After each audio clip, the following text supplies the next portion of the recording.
Hello मेरे partners, कैसे हो? आज मैं आपके सामने 12th का एक चैप्टर लेके आपके सामने आया हूँ जिसका नाम है कैश फ्लो स्टेटमेंट। मैं आपको बताऊंगा आज ऑपरेटिंग एक्टिविटीज़ के बारे में, कैसे आप उसको लर्न कर सकते हैं। देखते जाइए मेरे साथ विद मैट्रिक। तो देखते हैं कैसे आपको उसको लर्न कर सकते हैं। सबसे पहले मैं लिखता हूँ कि ऑपरेटिंग एक्टिविटीज़ के बारे में आज हम जानेंगे कि ऑपरेटिंग एक्टिविटीज़ में क्या क्या आते हैं। ठीक है।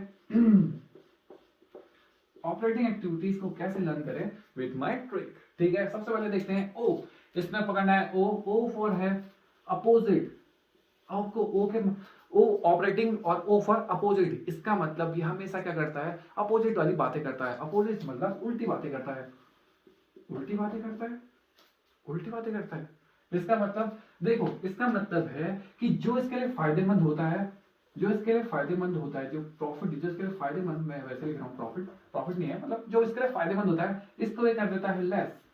और जो इसके लिए घाटेमंद होता है वो इसको कर देता है, सपोज करो डेप्रिसिएशन, या इसके लिए जो लॉस वाली चीजें होती हैं वो क्या कर देता है, इसको ऐड कर देता है। ठीक है, इसका मतलब ऑपरेटिंग एक्टिविटीज हमेशा उल्टी बातें करता है। अभी उल्टी बातें करता है। चलो आइए मैं आपको बताता हूँ इसका फॉर्मूला कैसे आप लर्न कर सकते हैं और कैसे आपको इसको बेसिक मतलब स्टेप बाय स्टेप कैसे लर्न करना है, और इसमें मोस्ट इंपॉर्टेंट पॉइंट कौन से हैं मैं उसके आपको अकाउंट से भी उसकी हेल्प करूंगा कि कैसे आपको इसको फिगर आउट करना है। ठीक है, सबसे पहले देखिए, सबसे पहले आपको ध्यान देना है कि नेट प्रॉफिट पे ध्यान देना है। Net profit before tax. सबसे पहले आपको क्या निकालना है, नेट प्रॉफिट। सबसे पहले नेट प्रॉफिट देखना है, तो नेट प्रॉफिट आपको मिलेगा, यहां पर मैं लिख देता हूं रिजर्व, रिजर्व एंड सरप्लस से मिलेगा। रिजर्व एंड सरप्लस का डिफरेंस लेना है सबसे पहले आपको। तो रिजर्व एंड सरप्लस आपको बैलेंस शीट में मिल जाएगा कि दो ईयर वाइज दिया होगा, कि जैसे सपोज करो 2009 और यहाँ पे 2010 का दिया होगा, इन दोनों का जो डिफरेंस होगा यही सरप्लस सबसे पहले आपको नोट करना है। उसके बाद इसमें ऐड करना है, मोस्ट इंपॉर्टेंट है, इसमें ऐड करना है, देखो टैक्स ऐड करना है। अभी कौन सा टैक्स ऐड करना है, इसमें टैक्स करना है करंट ईयर का। करंट ईयर बोले थे 2009 19 और 2010 हो, मतलब 2009 और 2010 हो, तो 2010 को करंट मानना है, क्योंकि अभी हम जिसमें 10 में खड़े हैं, करंट ईयर इसे मानेंगे। ठीक है, समझ आया। उसके बाद आपको ध्यान देना है, ऐड वाली चीजें बता रहा हूँ क्या क्या चीजें ऐड होंगी। देखो फायदेमंद वाली चीजें ये लेस करता है, लेकिन घाटे वाली चीजें ये ऐड करता है। तो सबसे पहले इसमें मोस्ट इंपॉर्टेंट सबसे फर्स्ट आता है डेप्रिसिएशन। आपको दिमाग पर रखना है कि डेप्रिसिएशन सबसे पहले इसमें ऐड करेंगे हम। डेप्रिसिएशन, डेप्रिसिएशन का मतलब होता है कि किसी की वैल्यू घट जाना, लेकिन ये भाई साहब क्या है, उल्टा चलता है। इसका मतलब ये इसको डेफिनेशन को ऐड करेगा। नेक्स्ट पॉइंट, सबसे इंपॉर्टेंट पॉइंट है गुडविल। दिमाग पर रखना है आपको गुडविल। गुडविल क्या हो जाना, जब वैल्यू, गुडविल की वैल्यू घट जाना। अगर गुडविल की वैल्यू बढ़ जाएगी तो इसमें नहीं आएगी ऑपरेटिंग एक्टिविटीज में, लेकिन ये गुडविल की वैल्यू घटेगी। तो गुडविल की वैल्यू जब डिक्रीज होती है या घटती है तो इसे बोलते हैं डिक्रीज, या इसको बोलते हैं एमोटाइज।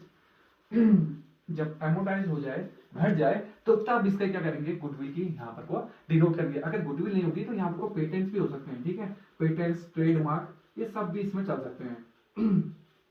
ट्रेडमार्क या कॉपीराइट, जो भी क्या होते हैं, ट्रेडमार्क, जो भी आपको जो भी आपके इंटेंजिबल एसेट्स होते हैं उनकी वैल्यू अगर घट जाए तो आपको ये चीज क्या करेगा, ये इसको ऐड करेगा। क्यों? क्योंकि ये उल्टा चलता है, घटती है वैल्यू लेकिन ये फिर भी क्या करेगा, उसको ऐड करेगा। नेक्स्ट पॉइंट आपको याद करना है, इंटरेस्ट ऑन बैंक ओवरड्राफ्ट।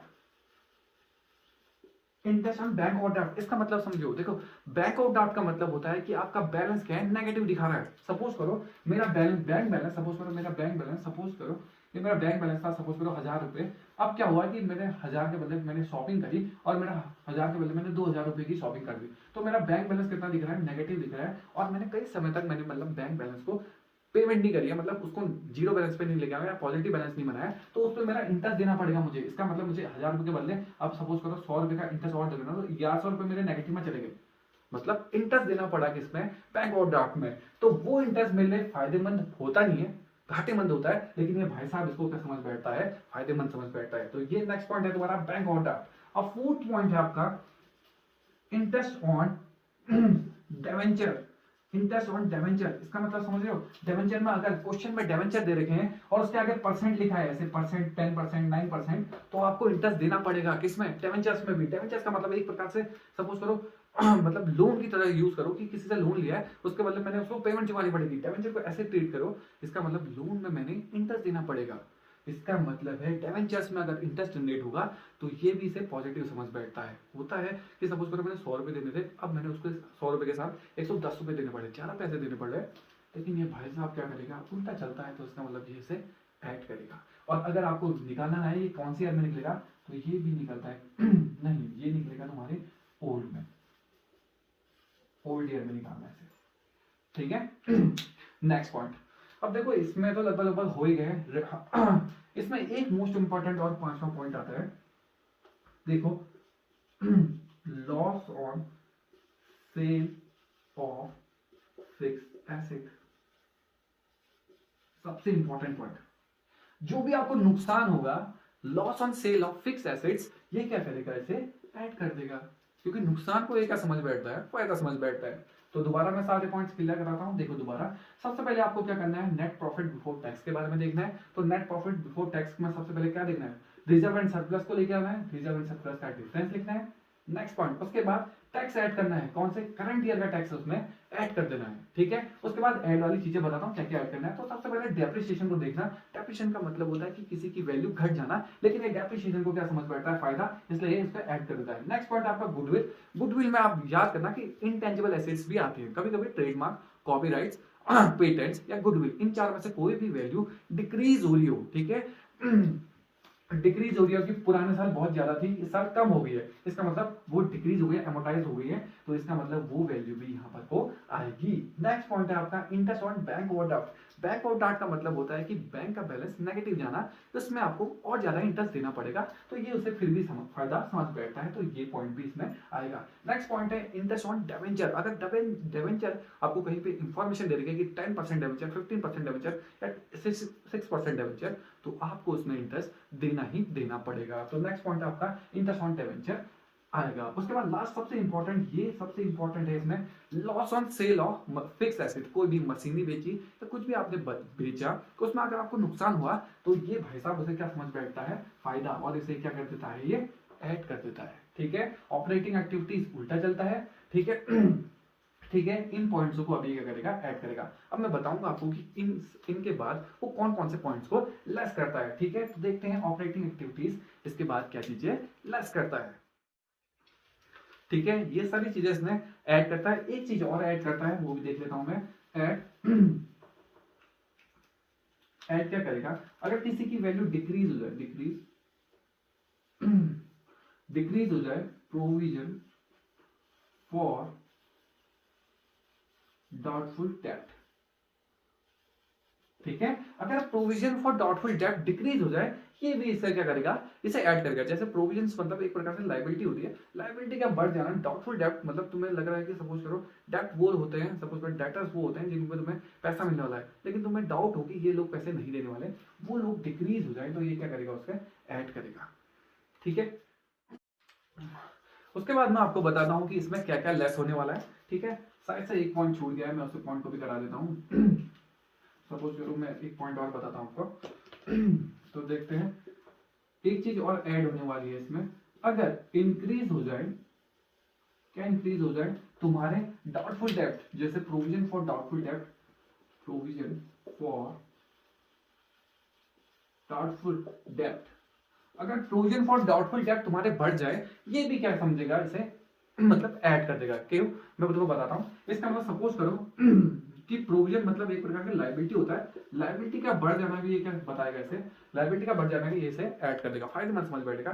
लेकिन ये थोड़ा सा बेवकूफ है। इसका मतलब है वो मतलब ऑपरेटिंग एक्टिविटीज का चलती है, अपोजिट चलती है। अब मैं सब देखूंगा कि क्या चीजें लेस होने वाली है, ठीक है। ये क्या चीजें लेस करेगा, जो फायदे वाली चीजें वो लेस करेगा। तो फायदे वाली चीजें, सबसे पहले फायदे का नाम ही लिख देता हूं, profit on sale of fixed asset.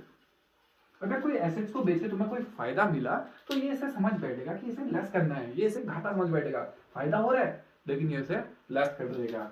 Next point है तुम्हारा, नेक्स्ट पॉइंट है, सपोज करें यहाँ पे इंक्रीज लिखा है, तो यही यहाँ पे वर्ड आएगा डिक्रीज। अगर तुम्हारी liability decrease in decrease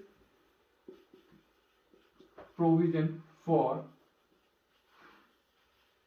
doubtful डेब्ट, प्रोविजन फॉर डाउटफुल डेब्ट अगर तुम्हारे घट जाए, तो ये भाई साहब उसे क्या समझ बैठेगा कि ये उसे मतलब होता तो फायदेमंद है, लेकिन ये उसे क्या समझ बैठेगा, घाटेमंद समझ बैठेगा। इसका मतलब मैं बताता हूँ। देखो, प्रोविजन अगर लायबिलिटी अगर घटेगी, तो ये इसे क्या समझ बैठता है, फायदा समझ बैठता है, इसलिए इसे ऐड कर देता है। मोस्ट इंपॉर्टेंट पॉइंट है ये। ठीक है। नेक्स्ट पॉइंट, और अगर कोई इंटरेस्ट कोई इंटरेस्ट एंड कोई डिविडेंड आपको रिसीव हो रहा है, कोई इंटरेस्ट और डिविडेंड आपको रिसीव हो रहा है, तो ये उसे क्या कर देगा, लेस कर देगा। जैसे सपोज करो कोई 10% इन्वेस्टमेंट में आपको इंटरेस्ट मिल रहा है, तो 10% इन्वेस्टमेंट में आपको रिसीव हो रहा है, तो ये उसे क्या कर देगा, लेस कर देगा। ये पॉइंट मोस्ट इंपॉर्टेंट है। सबसे मोस्ट इंपॉर्टेंट पॉइंट आपका है कि ये प्रॉफिट को क्या कर देता है, लेस करता है। मैंने बताया था कि ऑपरेटिंग एक्टिविटी उल्टा चलता है, इसका मतलब प्रॉफिट हो रहा है, लेकिन ये इसका समझ बैठेगा नुकसान हो रहा है। डिक्रीज हो रहा है, लायबिलिटी हमारी डिक्रीज हो रही है, लायबिलिटी होती है, लायबिलिटी डिक्रीज हो रही है, फिर भी इसे समझ बैठेगा कि फायदा हो रहा है। नेक्स्ट है तुम्हारा इंटरेस्ट ऑन डिविडेंड। कोई डिविडेंड या इंटरेस्ट आपको इनकम वगैरह के कुछ मिल रहे हैं, सोर्स कुछ आपको इनकम वगैरह मिल रहे हैं, तो ये भी उसे क्या समझ बैठेगा, नुकसान समझ बैठेगा। नेक्स्ट पॉइंट, इसका एग्जांपल था कि मैंने 10% इन्वेस्टमेंट दे रखा है, तो ये इसे क्या रिसीव हो रही है, तो ये कैसे क्या समझ बैठेगा, नुकसान समझ बैठेगा। ठीक है। नेक्स्ट पॉइंट देखो, उसके बाद क्या ये लेस करता है, तो लेस करेगा ये टैक्स कौन सा, ओल्ड ईयर या प्रीवियस ईयर। ठीक है, प्रीवियस ईयर या ओल्ड ईयर या पिछले साल का टैक्स क्या करेगा, ये उसे लेस करेगा। करंट ईयर का यहाँ पे ऐड करता है, फर्स्ट पे ऐड करता है, और यहाँ पे करंट ईयर का टैक्स क्या करता है, ये ऐड करता है, लेकिन लास्ट ईयर क्या करेगा, यहाँ पे लेस करेगा। ओह सॉरी, यहाँ पे नहीं करेगा। इससे पहले एक चीज और आने वाली है, वो मैं आपको बताता हूँ। देखो करंट एसेट आपकी बढ़ जाए, कोई एसेट बढ़ जाए, सपोज कर कोई एसेट बढ़ जाए और लायबिलिटी घट जाए। याद करना कि करंट एसेट्स बढ़ जाए और लायबिलिटी घट जाए, अपोजिट साइड लगाने, एक बढ़ाना एक घटाना। ठीक है, तो क्या कर, एसेट बढ़ जाएगी ना, तो ये इसे लेस कर देगा, नुकसान समझ बैठेगा। एसेट के बारे में सोचा समझ आएगा। एसेट्स बढ़ेंगी, हमारी फायदे वाली चीजें बढ़ेंगी, तो ये क्या कर देता है, लेस। नेक्स्ट पॉइंट, ऐड क्या करेगा, जब करंट एसेट्स क्या हो जाए, घट जाए, और करंट लायबिलिटी जो नुकसान वाली चीजें वो बढ़ जाए, तो ये क्या कर देगा, उसे ऐड कर देगा। अगर आपको एक डायग्राम से मैं सब कुछ याद करा देता हूं, दोबारा देखो। एसेट्स के बारे में सोचना, एसेट्स बढ़ेंगी, ठीक है, एसेट्स बढ़ेंगी तो ये क्या कर देता है, इसे लेस कर देता है, और एसेट्स घटेंगी तो इसे क्या कर देता है, ऐड कर देता है। इसके जस्ट अपोजिट साइड लगाना है कि सी एल में एक ऊपर को लगेगा, सी एल में ये ऊपर को लग जाएगा। आप एक पॉइंट से भी याद कर रहे हैं कि करंट लायबिलिटी घटती है तो इसे क्या करता है, लेस। करंट लायबिलिटी बढ़ती है तो इसे कर देता है, ऐड। इसके बाद आएगा ये टैक्स वाला पॉइंट। ठीक है, फिगर आउट मैंने पूरे सब कुछ आपको ऑपरेटिंग एक्टिविटीज में कैसे आपको याद करना है मैंने आपको बता दिया है। फिर भी मैं एक बार दोबारा बताता हूँ। इसके बाद एक एडजस्टमेंट बताऊंगा किसकी, प्रोविजन फॉर टैक्सेशन में अचानक में एडिशनल इन्फॉर्मेशन में आपको टैक्स मिल गया तो आप उसे कैसे हैंडल करेंगे मैं आपको बताऊंगा। ठीक है, इससे पहले मैं आपको दोबारा ऑपरेटिंग एक्टिविटीज के बाद ले चलता हूँ और सारे पॉइंट्स आपको दोबारा क्लियर कराता हूँ। ठीक है, सबसे पहले देखो ऑपरेटिंग एक्टिविटीज मैं दोबारा पूरी फुल फ्लैश पे आपको याद कराता हूँ। सबसे पहले ऑपरेटिंग एक्टिविटीज में ओ को पकड़ो। ओ का मतलब होता है कि अपोजिट, इसका मतलब है अपोजिट। वो क्या करता है कि अपोजिट साइड लगाता है, हमारे लिए फायदे वाली चीजों को ये क्या कर देता है, लेस कर देता है, जो नुकसान वाली चीजें हैं उसको ऐड कर देता है, क्योंकि ये क्या चलता है, अपोजिट चलता है। ठीक है, तो सबसे पहले ये क्या करता है कि सबसे पहले आपको निकलेगा नेट प्रॉफिट बिफोर टैक्स। तो सबसे पहले रिजर्व एंड सरप्लस का डिफरेंस लेता है, प्रॉफिट देता है, उसमें क्या करता है कि करंट ईयर के टैक्स को क्या करता है, ऐड कर देता है। ठीक है, उसके बाद ऐड करता है डेप्रिसिएशन। उसके बाद गुडविल, अगर गुडविल घट जाए तो ये उसे क्या समझ बैठता है, फायदेमंद। इंटेंजिबल एसेट्स कोई भी घट जाए तो ये क्या समझ बैठेगा, उसे फायदेमंद, इसलिए उसे ऐड कर देगा। नेक्स्ट है तुम्हारा loss on sale of fix asset. ये सबसे इंपॉर्टेंट है, लॉस हो रहा है तुम्हें मशीनरी बेचने में, लॉस हो रहा है, लेकिन ये उसे क्या समझ बैठेगा, फायदा समझ बैठेगा। डिक्रीज हो रहे हैं तुम्हारे नहीं, इंक्रीज हो रहे हैं, sorry, increase provision for doubtful डेब्ट, इंक्रीज हो रहे हैं, लेकिन ये फिर भी क्या कर देगा, उसे ऐड कर देगा। तुम्हारे प्रोविजन मतलब लायबिलिटी बढ़ेगी, फिर भी उससे क्या करेगा, ऐड करेगा। ठीक है, अब लेस वाले पॉइंट देखो। लेस में क्या हो रहा है, profit on sale of machinery, कोई फिक्स एसेट या कुछ भी ऐसी फिक्स एसेट में तुम्हें क्या हो, प्रॉफिट हो रहा है, तो ये क्या करेगा, लेस करेगा। Decrease in provision for doubtful डेब्ट, डिक्रीज हो रहे हैं तुम्हारे लायबिलिटीज, डिक्रीज हो रही है, फिर भी उसे क्या करेगा, लेस करेगा, नुकसानदेह समझेगा। कोई इंटरेस्ट और डिविडेंड रिसीव हो रहा है तो इसे क्या समझेगा, ये लेस करेगा। 10% इन्वेस्टमेंट, कोई इन्वेस्टमेंट मिल रही है आपको, इन्वेस्टमेंट में कोई इंटरेस्ट मिल रहा है, उसे भी क्या करेगा, लेस करेगा। इन्वेस्टमेंट में अगर कभी भी आपको 10% या कुछ भी डिविडेंड वगैरह कुछ भी ऐसे कुछ डिवेंचर वगैरह देखा, अगर कुछ का इंटरेस्ट निकालना है तो हमेशा ओल्ड ईयर से निकालना। ठीक है, ओल्ड ईयर का जो भी, जैसे सपोज करो एग्जांपल लेता हूं 2009, यहाँ पे 2010 दे रखा है, सपोज करो यहाँ पे 10,000 दे रखा है, यहाँ पे 20,000 दे रखा है, तो आपको इसको लेके काम करना है कि 10,000 में 10% निकाल देना, यही आपका सपोज करो इन्वेस्टमेंट का आ जाएगा। ठीक है, कोई दिक्कत, नो प्रॉब्लम। उसके बाद मैंने आपको एक तरीका बताया कि ये क्या करता है, लेस करता है करंट करंट एसेट्स को, करंट मतलब मैंने बताया था एसेट्स बढ़ जाएगी तो ये उसे कम समझ बैठेगा, और एसेट्स घट जाएंगे तो इसे फायदेमंद समझ बैठेगा। तो ऐसे साइन आपको ये लगाने हैं, और लास्ट में आपको टैक्स, प्रीवियस ईयर का टैक्स क्या कर देना है, लेस कर देना है। बस यही आपका ऑपरेटिंग एक्टिविटीज यहीं पर आपकी सॉल्व हो जाती है। नेक्स्ट मैं आपको एक एडिशनल इंफॉर्मेशन मैं आपको बताऊंगा कि कैसे आप अगर सपोज करो प्रोविजन दे रखा है, ठीक है, प्रोविजन फॉर टैक्स दे रखा है, और टैक्स देने के साथ साथ आपको एडिशनल इंफॉर्मेशन में भी क्या दे रखा है मतलब टैक्स की एडिशनल इंफॉर्मेशन में मतलब गिवन है, तो आप उसे कैसे सॉल्व करें, मैं उसका फुल आपको पूरा उसका अकाउंट बना के आपकी हेल्प करूंगा, ठीक है। तो देखते हैं कैसे प्रोविजन फॉर टैक्स को कैसे हैंडल करें, ठीक है। मैं दोनों केस, 3 केस बताऊंगा आपको, ठीक है। तो कैसे देखते हैं उसके बारे में देखिए। ऑपरेटिंग एक्टिविटीज में आपको दे रखा है प्रोविजन फॉर टैक्स, ठीक है। ये केस नंबर 1 है जिसमें सिंपल सा आपको प्रोविजन दे रखे हैं, तो आपको इसे कैसे हैंडल करना है मैं आपको बताता हूँ, ठीक है। सबसे पहले आपने देखा था नेट प्रॉफिट वाला केस देखा था। तो नेट प्रॉफिट बिफोर टैक्स आता है सबसे पहले बिफोर टैक्स। तो आपको सबसे पहले इसमें क्या लेना था, ऐड क्या करना था, करंट ईयर का, ठीक है। इसमें करंट ईयर का टैक्स क्या करना था, करंट ईयर का टैक्स ऐड करना था। तो करंट ईयर का टैक्स होगा ये, ठीक है। तो आप इसको 70,000 वाले को इसमें क्या करोगे, ऐड करोगे। और जो लास्ट में आप क्या देखा थे, नीचे पर लेस कर रहे थे, कौन सा लेस कर रहे थे, कौन सा प्रीवियस ईयर का या ओल्ड ईयर का क्या कर रहे थे, लेस कर रहे थे, या प्रीवियस ईयर का लेस कर रहे थे, वो कौन सा लेस करोगे, 40,000 क्या करोगे इसमें लेस करोगे। अगर बेसिक सा क्वेश्चन होगा तब, ठीक है। अगर मैं आपको बताऊं कि इसी में आपको एडिशनल इंफॉर्मेशन दी जाए, कि इसमें आपको एडिशनल इंफॉर्मेशन दी जाए, मैं आपको मिटाता हूं, देखते हैं कैसे। नेक्स्ट देखो, मैं इसी में क्या दे रखा है कि एडिशनल इंफॉर्मेशन दे रखी है। एडिशनल इंफॉर्मेशन में आपको एडिशनल इंफॉर्मेशन में आपको दे रखा है कि टैक्स प्रोवाइड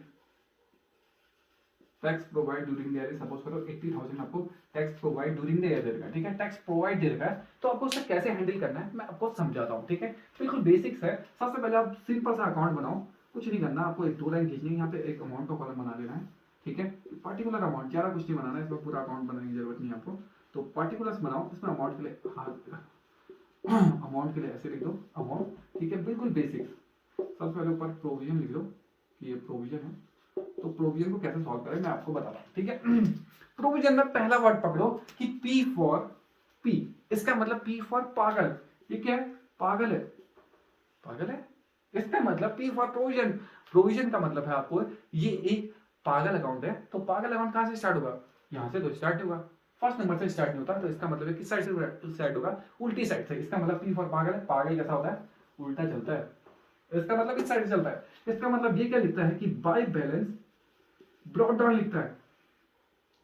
सबसे पहले ब्रॉड डाउन लिखेगा, तो ब्रॉड डाउन कितना है, फर्स्ट ईयर में पहले कितना था, तो ये पहले 40,000 था, हम खत्म। दिमाग रखना बस, जब भी आपको एडिशनल इंफॉर्मेशन दी तो इन दोनों अमाउंट तो आने से रही, बस दिमाग में इतना रखना, ठीक है। जब भी आपको एडिशनल इंफॉर्मेशन में प्रोविजन या टैक्स के बारे में कुछ इंफॉर्मेशन दे दे तो ये दोनों चीजें आने से रही। इसका मतलब मैंने आपको बताया कि प्रोविजन, प्रोविजन कैसा है कि ये उल्टा आदमी है, ठीक है। प्रोविजन कैसा आदमी है, उल्टा आदमी है। तो यहां से स्टार्ट नहीं करता ये भाई साहब, दूसरी साइड से स्टार्ट करता है, उल्टी साइड से स्टार्ट करता है। तो ये तो आपको फिट करना आ गया। नेक्स्ट ओपनिंग इसने है, तो क्लोजिंग, क्लोजिंग भी आपको पता है कि टू बैलेंस। कैरी डाउन कितना दे रखा है आपको, कैरी डाउन भी आपको पता है कि कितना है 70,000। तो आपने यहाँ पे भर दिया 70,000। देखो दो अकाउंट तो आपने भर के फिनिश कर दिए, ठीक है। दो अकाउंट तो आपने इजीली आपको भर दिए, ठीक है। नेक्स्ट इस इंफॉर्मेशन का यूज करना है और आपको क्या मिलेगा उसके बाद वो भी आपको दिमाग पर रखना है, ठीक है। दोबारा देखो, सबसे पहले मैंने क्या करा कि ओपनिंग यहां से उठाया, ओपनिंग साइड लिखा क्योंकि ये पागल है तो दूसरी साइड लिखता है। उसके बाद मैंने आपको बताया कि क्लोजिंग आपको पता है कि 2021 में कितना क्लोज हो रहा है, तो 70,000 क्लोज हो रहा है। नेक्स्ट आपको बस दिमाग में रखना है, यहाँ पर को यहाँ पे देखो 2 पॉइंट दे सकता है, 2 ही पॉइंट होते हैं कभी भी। टैक्स पेड दे सकता है ड्यूरिंग द ईयर, और दूसरा दे रखा है टैक्स प्रोवाइड्स, या टैक्स प्रोवाइड्स कितना है, सॉरी प्रोवाइड्स, टैक्स प्रोवाइड, ये 2 वर्ड ही देता है, ठीक है। टैक्स पेड दे सकता है या टैक्स प्रोवाइड दे सकता है, ठीक है। इन दोनों के अलावा कुछ वर्ड नहीं आते। इन दोनों को फिट करने का तरीका मैं बता रहा हूं। इसकी स्पेलिंग छोटी है, इसका मतलब ये तो आने से रहा यहाँ पे देखो, to tax paid, tax paid, इसका मतलब यहाँ पर तो आता है बैंक। वैसे मैं बता रहा हूँ कि टैक्स पेड कहाँ पे आता है, ठीक है। तो जब भी आपको टैक्स पेड छोटी स्पेलिंग जिसकी है तो उसको पहले लिखते हैं पेड यहाँ पे, बाई साइड क्या आता होगा, टैक्स प्रोवाइड, बस काम खत्म। फिट करो, ऑटोमेटिकली सब कुछ मिल जाएगा। तो इसका मतलब टैक्स प्रोवाइड कितना दे रखा है 80,000 देखो फिर इन दोनों को जोड़ो तो कितना आएगा 120 आया, यहाँ पर भी 120 आना चाहिए। इसका मतलब कितना कम है, 70 में से 120 घटाओगे तो 50,000 कम है। देखो मैंने आपको बताया था ये दोनों तो आने से रहे, तो इसका मतलब यूज कौन कौन से अकाउंट होने वाले हैं, एक ये और एक ये, बस काम खत्म। इसके बाद आपको यूज कैसे करना है, जो ये होगा इसको करेंगे हम ऐड। ऐड का मतलब इसको मानेंगे करंट ईयर का, क्योंकि मैंने बताया कि टोकन अकाउंट उल्टा चलता है तो करंट ये मान लेगा वो, और इसे क्या मानेगा, इसका प्रीवियस ईयर मानेगा, तो इसको क्या करेगा, लेस करेगा। दिमाग पर रखो कि टैक्स पेड को ये लेस करेगा और प्रोवाइड को क्या करेगा, ये ऐड करेगा। ये कहां पर होगा, ये लास्ट में होगा। मैंने आपको इंफॉर्मेशन बताया कि टैक्स पेड, पेड की स्पेलिंग छोटी तो ये यहां पर को आएगा। टैक्स प्रोवाइड की टैक्स प्रोवाइड बड़ी स्पेलिंग है तो ये यहां पर आएगा। और ये वाली चीज उल्टा चलता है तो इसका मतलब ये इसको करंट ईयर मानेगा, ये इसका प्रीवियस ईयर मानेगा, बस काम खत्म। इसका मतलब जो सबसे पहले नेट प्रॉफिट आ रहा था, नेट प्रॉफिट में ऐड होगा ये वाला टैक्स प्रोवाइड ऐड होता है, और लास्ट में टैक्स पेड क्या होता है, लास्ट में क्या हो जाएगा, लेस हो जाएगा, बस काम खत्म। आपको ये दे रखा है तो ये फिट करोगे, ये दे रखा है तो ये फिट करोगे, बस काम खत्म। आपको दिमाग में बस एक ही चीज रखना है कि प्रोविजन फॉर टैक्स सर्किट के बारे में अगर कोई एडिशनल इंफॉर्मेशन आ जाए तो वो चीजें, वो दोनों ही अमाउंट आने से रही। बची हुई दो अमाउंट आएंगे, एक इसकी आ गई तो इसकी हेल्प से मैं दूसरी वाली अमाउंट निकालूंगा। ठीक है, यही है प्रोविजन। प्रोविजन में कुछ नहीं आ सकता, इस प्रोविजन फॉर टैक्स के अलावा, इनके अलावा कोई पॉइंट नहीं होता है। दो ही पॉइंट हो सकते हैं, एक होता है टैक्स पेड, एक होता है टैक्स प्रोवाइड। प्रोवाइड यहां पर आता है क्योंकि स्पेलिंग बड़ी है, तो टैक्स पेड की स्पेलिंग छोटी है तो यहां पर आएगा। ठीक है, और जो नई नई दोनों नई अमाउंट होंगी इन दोनों का ही यूज करना, बस हो गया काम खत्म। इन पुरानी अमाउंट से तुम्हें कोई मतलब नहीं, इनका यूज तो होने से रहा। इसका मतलब एक तो ये है और एक निकालनी पड़ेगी, तो आपको प्रोवाइड दिया हुआ तो प्रोवाइड यहां बनना और पेड देगा यहां पर बनना। ठीक है, और मैंने आपको बताया कि जो बाद वाला होगा उसे ऐड कर देना, जो पहले वाला होगा उसे लेस कर देना। बाद वाला ऐड, पुराना वाला लेस, काम खत्म। तो आई होप आपको ये वीडियो पसंद आएगी। इसके बाद मैं आपको मशीनरी अकाउंट और कुछ बहुत डेप्रिसिएशन के कुछ एडिशनल इंफॉर्मेशन के पॉइंट बताऊंगा। तब तक के लिए थैंक यू। ठीक है, आई होप ये वीडियो आपको पसंद आएगी। आपको वीडियो पसंद आए तो आप लाइक करें, कमेंट करें। ठीक है, और आपको कोई सजेशन चाहिए होगा या आपको कुछ ऐसा लगता है कि कोई पॉइंट आपको नहीं आ रहा तो आप मुझे कमेंट बॉक्स में कमेंट कर सकते हैं। ठीक है, थैंक यू।